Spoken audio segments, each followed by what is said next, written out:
My mother looked me straight in the eye. Then she turned to the woman standing next to her and said, "I'm sorry, do I know you?" 80 people went silent. The champagne glasses stopped clinking.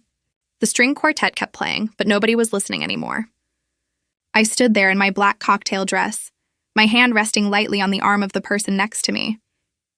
My mom's smile didn't move. She was waiting for me to leave, to slink away like I always had. But this time I didn't, because the person standing next to me, she wasn't just a friend, and what I had in my bag would change everything. So if you've ever been erased by the people who were supposed to love you, stay close. This one's for you. Quick question. Where are you watching from, and what time is it there? Drop it below. And if you want to see how this ends, hit that subscribe button now. Trust me, you'll want to see the receipts. Let me back up. I'm the oldest of two. My sister Emily is 3 years younger. Growing up, the difference between us was clear. Emily got a new car for her 16th birthday. I got a lecture about responsibility and a bus pass. Emily's college tuition was paid in full. I worked 2 jobs and graduated with $30,000 in loans.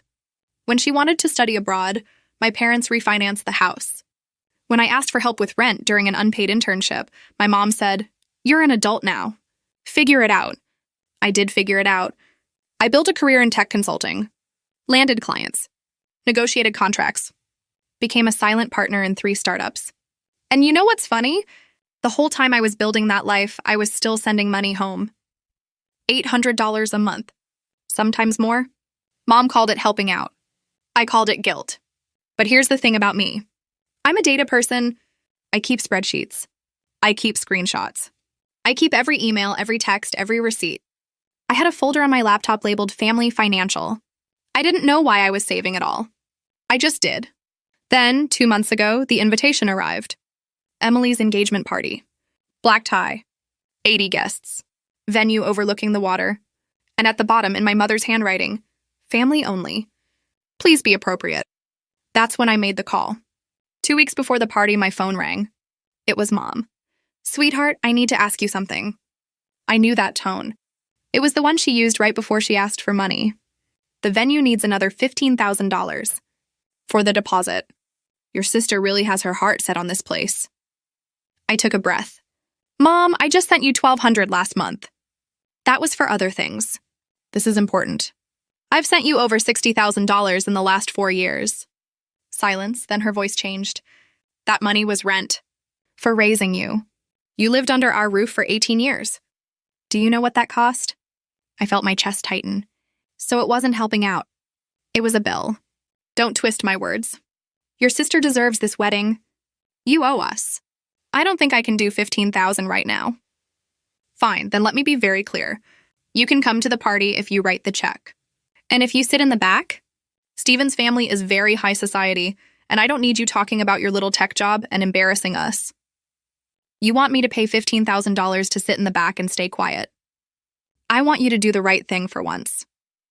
She hung up. I stared at my phone for a long time. Then I made a different call. The night of the party, I walked into that ballroom in a dress I'd spent too much on. I told myself I wasn't going to shrink.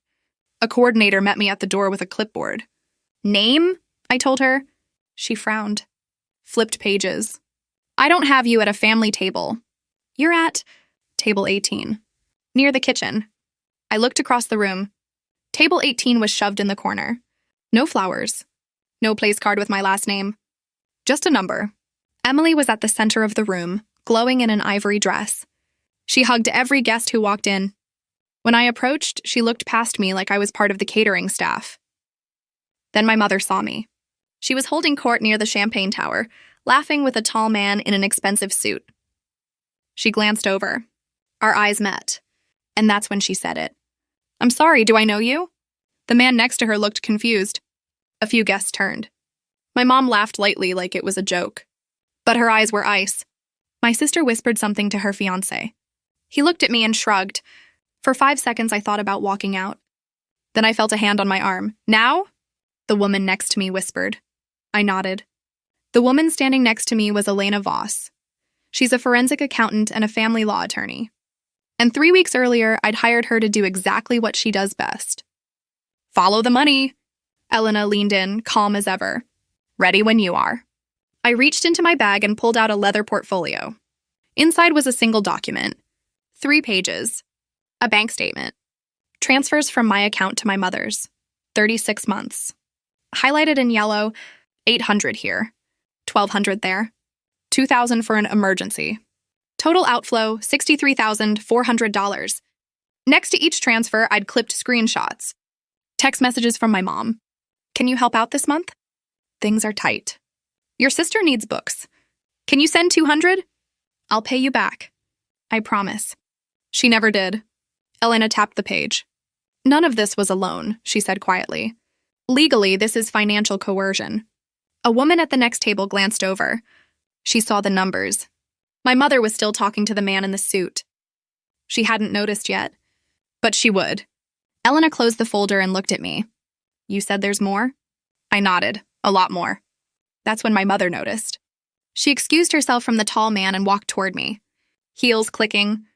Her smile was wide. Her eyes were not. Sweetheart, I think you're at the wrong event. She put a hand on my shoulder, steering me toward the exit. Let's get you sorted out. I'm exactly where I'm supposed to be. Her grip tightened. You're making a scene. Elena stepped forward, still perfectly calm. Mrs. Wallace, I don't think we've met. I'm Elena Voss. I'm her attorney. My mother's face went blank for half a second. Then she recovered. Attorney? For what? We can talk about that. Or we can let your daughter enjoy the party she helped pay for. A few more heads turned.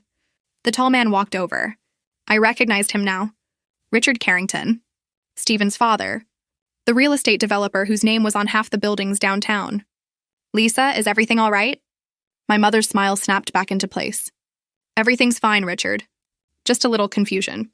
This young woman got the wrong invitation. I'm her daughter, I said.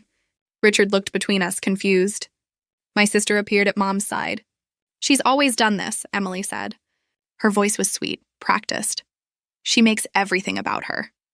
We've tried to help, but you took $63,000 from me and told your fiancé's family I didn't exist. Richard's eyebrows went up. My mother's jaw tightened. That's enough.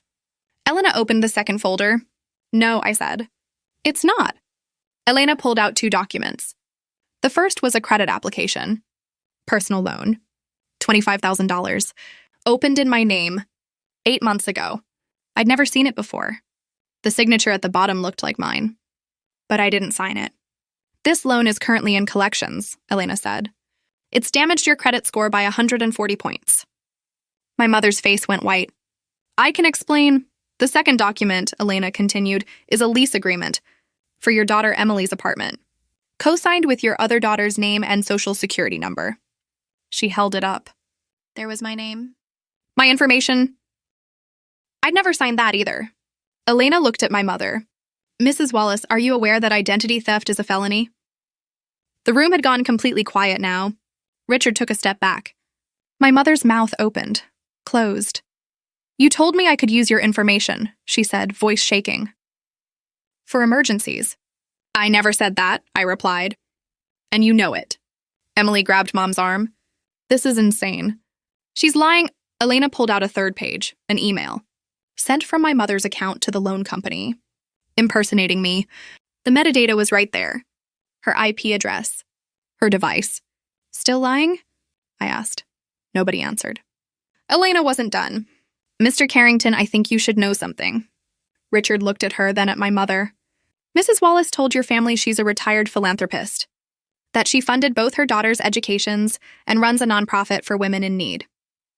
Richard nodded slowly. That's what we were told. She doesn't run a nonprofit. She's $90,000 in debt. I watched my mother's face crumble. 4 credit accounts, Elena continued. All opened in the last 3 years. Gambling debts, luxury purchases. The payments are 60 days overdue. She handed Richard a single sheet. A credit report summary. He read it. His expression didn't change, but his posture did. Elena turned to me. Your mother needed you erased from the narrative, because your existence proved the story was a lie. You're successful, self-made. You didn't need her money because she never had any. I looked at my sister, and you knew. Emily's eyes filled with tears, but she didn't deny it. Stephen's family would never approve if they knew, she whispered. I worked so hard for this. You worked hard? I felt something cold settle in my chest. I became the secret so you could be the story. My mother reached for me. Please don't do this. I stepped back. I'm not doing this. You already did. And now I knew exactly what to do. I turned to face Richard Carrington directly. Mr. Carrington, I didn't come here for money. Or revenge. I came so you'd know exactly who you were about to join your family to. He nodded once, slowly. This is Elena Voss, forensic accountant and attorney. She's been helping me document a case for identity theft and financial abuse. Elena gave a small professional nod. And this, I said, gesturing to the man who'd been standing quietly beside me the whole time, is my fiancé, Jordan Reed. Jordan stepped forward, tall, calm, wearing a suit that fit like it was made for him. Because it was. Jordan is an Assistant U.S. attorney, I continued. He specializes in white-collar crime. Richard's eyes widened slightly. Jordan spoke for the first time that night. His voice was even, measured. We've documented everything. It's already been shared with the county district attorney's office as a courtesy. They'll decide whether to pursue charges. My mother made a small noise, almost a gasp. My sister grabbed her arm. I looked at my mom one last time. I'm filing a police report tomorrow, and a civil suit for damages and restitution. She tried to speak. I held up one hand. You're done talking. The whole ballroom was watching now, and every single pair of eyes was on her. Elena pulled out her tablet. She angled it so the guests at the nearest tables could see.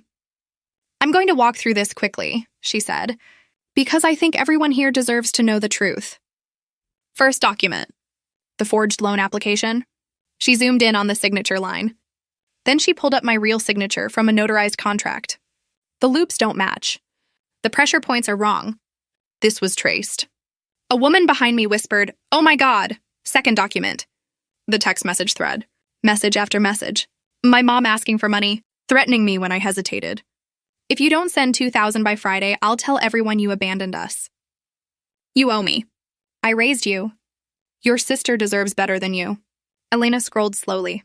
Let people read. Third document. The audio file. This was recorded in a one-party consent state, Elena said. It's legally admissible. She pressed play. My mother's voice came through tinny but clear. I used your social security number because you owed me. I raised you. I fed you. That's worth more than $25,000. Silence. Then my voice on the recording, calm, tired. Mom, that's identity theft. It's family. The recording ended. Richard Carrington looked at my mother like he'd never seen her before. He turned to his son, Stephen. We need to talk. Now. They walked toward the exit. Emily started crying. Real tears this time. You just ruined my life. I looked at her. Really looked at her. No, I said quietly. She did. You just watched. My mother stood frozen, her mouth half open. For the first time in my entire life, she had nothing to say. The string quartet had stopped playing. The party was over. I picked up my bag, took Jordan's hand, and I walked out of that ballroom with my head up. I did file the police report. 2 days later, with Jordan and Elena by my side, the district attorney reviewed the evidence. They offered my mother a choice. Pretrial diversion, first-time offender program, mandatory financial counseling, restitution payments, and a suspended sentence. If she completed the program and paid me back, no felony conviction. If she violated the terms, she'd face up to 3 years. She took the deal. The restitution agreement was $38,000. Paid over 4 years. I didn't want her in jail. I wanted her out of my life. And I got that. My sister's engagement ended a week later. Stephen's family withdrew quietly. No drama, just done. Emily moved back in with my mom. Last I heard, she's working retail and going to therapy.